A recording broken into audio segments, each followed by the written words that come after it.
Ferrari's fourth floor has to fit inside 10mm. That is the amount of vertical movement Article C 3.5 of the 2026 Technical Regulations grants one of the components they are developing. And the entire fourth evolution of the car's most important aerodynamic surface has to happen inside boxes that size. Here is the part the coverage got backwards this week. The story ran as Ferrari planning a fourth major upgrade in the autumn, reported on the 10th of August by the Italian outlet Auto Racer, and it was framed as ambition. More parts, more aggression, a team going for it. That framing has the causation upside down. Ferrari are on their fourth floor iteration, not because they are aggressive, but because Article C 3.5 is written in a way that makes small iteration the only development path available. The regulation did not leave room for a concept change, it left room for millimeters. We are breaking this into three parts. What C 3.5 actually permits, which is far less than people assume. What the Barcelona floor bought, which is the only number in this story anybody has published. And what a fourth version costs somewhere else on the car, which is the part nobody has written about. Start with the limit, because this channel starts with the limit. Under the 2026 rules, the floor is no longer one part that a team shapes. It is a list of separately regulated components, each one named in the regulation, and each one locked to its own reference volume. Main floor, floorboard, floor body, floor foot, floor sidewall, floor leading edge device, floor fence, floor winglet, floor corner. 9 named items, and the current text, Section C, Issue 16, dated the 27th of February this year, defines each of them with its own permitted geometry. You can see it on screen here. That is not a drawing of a floor, that is a drawing of 9 boxes, and the team is allowed to shape whatever they like inside each box, and nothing at all outside it. The floor winglet is the clearest example, and it is the one that gives us our number. The regulation permits that component to be translated by up to 10mm in the z-axis, which is vertically 10mm. That is the freedom.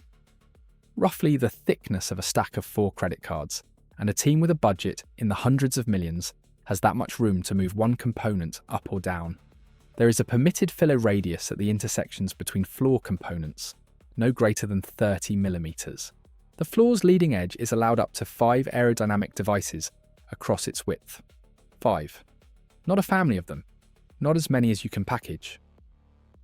5. And here is the sentence that tells you how the FIA thinks about this.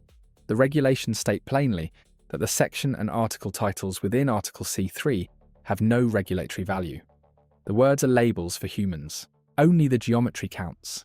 If you have got this far into a reference volume, you are the audience this channel exists for, so subscribe and put your country in the comments because I want to know how far this stuff actually reaches.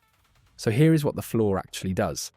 In condition normal, air arriving under the front of the car is accelerated as it passes through a narrowing gap between the floor and the road.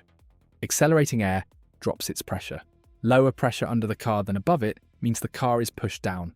And it is pushed down without the drag penalty you pay for doing the same job with a wing.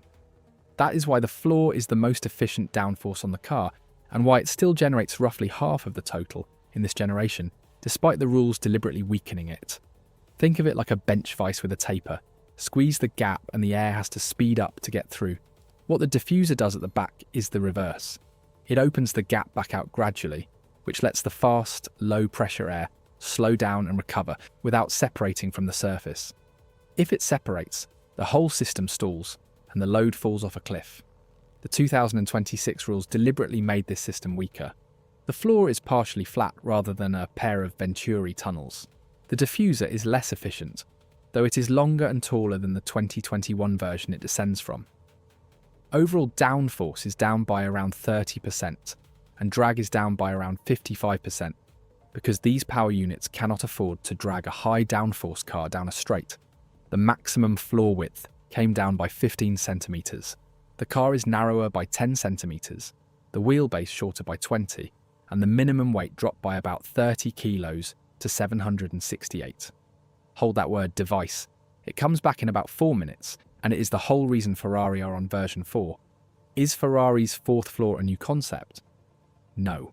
It cannot be, because the reference volumes have not moved. Is it a copy of somebody else's idea? Unlikely, since every team is solving the same boxes, and the visible differences are in how each fills them. Did the Barcelona floor underperform? No, and the evidence is the opposite. So why iterate a part that worked? Because inside a fixed volume, the only development left is refinement, and refinement has a decreasing return curve. Version 4 exists because versions 1, 2, and 3 each found less than the one before. Now, the number, Ferrari's first major aerodynamic package, landed at the Spanish Grand Prix in Barcelona, working the floor, the diffuser, the side pods, and the front wing together to redistribute airflow and add load. Lewis Hamilton won that race, Ferrari's first victory of the season. Rosario Juliana at Auto Racer reported that the first aerodynamic package delivered around 0.4 of a second, which was the expected figure. 0.4. That is the only published performance number attached to this floor family, and everything else you will read about versions 2, 3 and 4 is estimate. On screen you will see the trace, with one measured point and 3 gaps, and the gaps are drawn as gaps on purpose because I am not going to plot a curve I cannot source. The mirror case is at the other end of the pit lane, and it is instructive. Aston Martin brought 16 developments to the AMR 26 at the Hungarian Grand Prix, a package Adrian Newey's technical group had been building, and it moved Fernando Alonso into Q2 for the first time this season, with Alonso and Lance Stroll finishing 13th and 14th. Newey then said publicly that this was only part of the package, and that further steps were coming at Zandvoort, Monza, and Baku. 16 changes at once, then a staged rollout, put the two beside each other. Aston Martin, starting from a poor baseline, spent their development in one large block. Ferrari, starting from the best chassis on the grid, are spending theirs in 4 thin slices. Same Article C 3.5, same 9 boxes, opposite strategies. And the reason is not philosophy. It is where each team's car sat when the season started. That is worth a vote. 4 small floor steps, or 1 big one. Like the video if you would iterate, comment if you would save it all for a single package, and subscribe while you are down there. Now the neighbouring part, because a floor change never stays in the floor. This generation of car has active aerodynamics with 2 states, a low drag straight line mode and a high downforce corner mode. When the wings are opened for the straight, they stop making load. The floor does not. So the floor is what keeps the car balanced in exactly the moment the wings have gone quiet. And a floor change alters that balance in a state the driver reaches several times a lap. There is a second consequence, and it is mechanical. Change where the floor makes its load, and you change how the car sits under braking and on turn-in. That moves ride height, and ride height is what the floor is most sensitive to in the first place. It is a loop. You are tuning the thing that determines the operating window of the thing you are tuning. And a third which connects to the video I did on Ferrari's turbocharger and Article C 5.2.12. If you make the rear of the car work harder, aerodynamically, you change how the rear tyre is loaded on exit. An Auto Racer has already reported that Ferrari's more aggressive turbo delivery strategy causes difficulties at circuits where rear tyre stress is a major factor. The floor and the power unit are pulling on the same tyre, so convert the 10mm into something you can feel. A component allowed to move 10mm vertically is a component whose effect changes with ride height, and ride height changes by more than 10mm between a car on full fuel and a car on fumes, which means the permitted adjustment range is smaller than the variation the part experiences during a single race stint. That is the real constraint. Ferrari are not tuning for a condition, they are choosing a compromise across conditions, and version 4 is a different compromise, not a bigger number. Now the additive maths, and I'm showing my working because only one parcel here is sourced. Barcelona is 0.4 reported. Versions 2 and 3 have no published figure at all. If refinement inside a fixed volume follows the normal decreasing return curve, and I'm declaring that as my assumption rather than a fact, each subsequent step lands somewhere below the one before. That puts the whole floor family for the season somewhere in the region of 6 to 0.8 in total, with only the first 0.4 of that actually sourced. I would not defend the top of that range in an argument. The direction is what matters. The first step was the big one, and it is already spent. The timeline is the tell. The first package was originally scheduled for Bahrain, and when that Grand Prix was cancelled, it moved to Miami, and arrived as what was described as a package and a half. Barcelona followed with the floor, diffuser, side pods and front wing, and the win. Loic Serra, Ferrari's technical director for chassis, had laid out a structured development roadmap for the SF26 across the season. Then the ADUO one engine step before Austria. Then the second half plan reported on the 10th of August by Autoracer. Aerodynamics at Zandvoort, the ADUO 2 power unit at Monza, and a further package in the autumn. Ferrari sits second in the Constructors' Championship, 72 points behind Mercedes, with 12 rounds remaining. There is a structural reason this is happening now, and it has nothing to do with Ferrari. From June onward, Maranello's wind tunnel time has increasingly been going to the 2027 project. Aerodynamic testing's rationed by regulation, allocated on championship position, and every run spent on the 2027 car is a run not spent on this one. So the fourth floor is not being developed with the resource the first one had.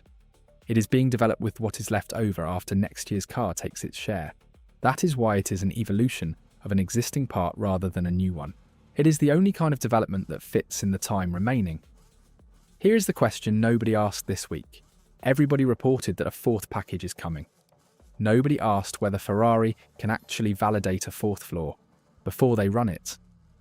Because the wind tunnel hours are going elsewhere, and there is one free practice session fewer at a sprint weekend, and Zandvoort is a sprint weekend.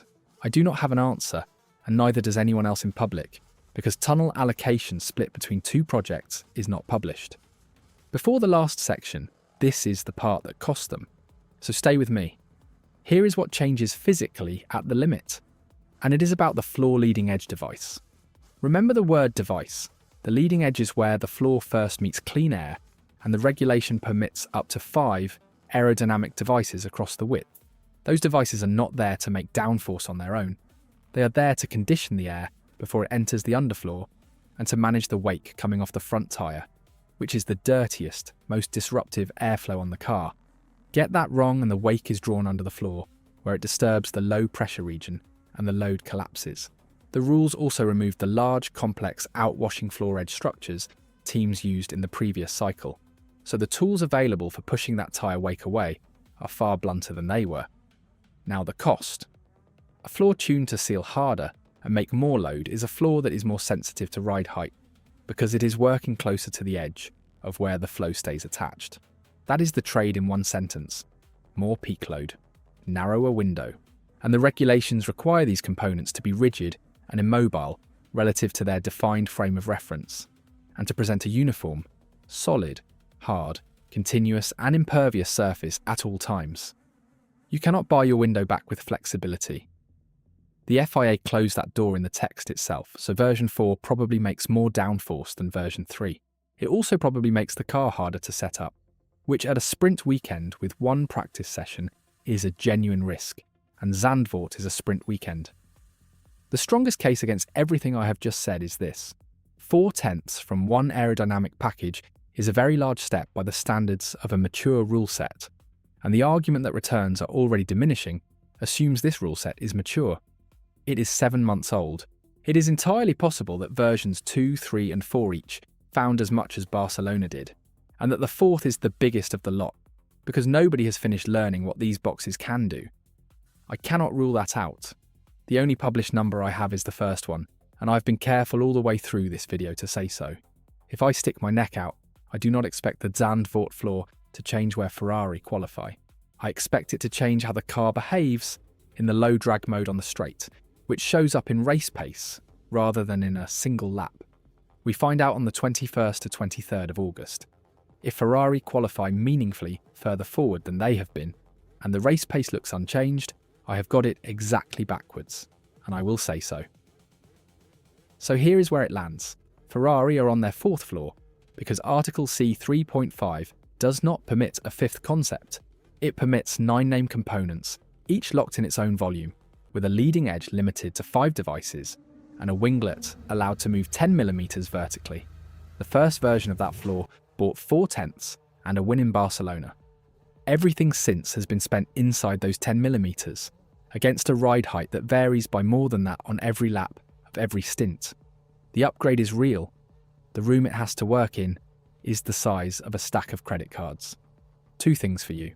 Given the tunnel time going to the 2027 car, name the team you think brings the last genuinely new floor concept of this season, and tell me whether you would spend the remaining allocation on this car or next year's, because Ferrari have to pick one. Next up, I am doing Article C 3.6, the plank and the skids, which is the other half of the floor and the half that actually gets measured after the race. That one is later this week, so subscribe if you want it. Leave a like if the article number was useful. Until the next one.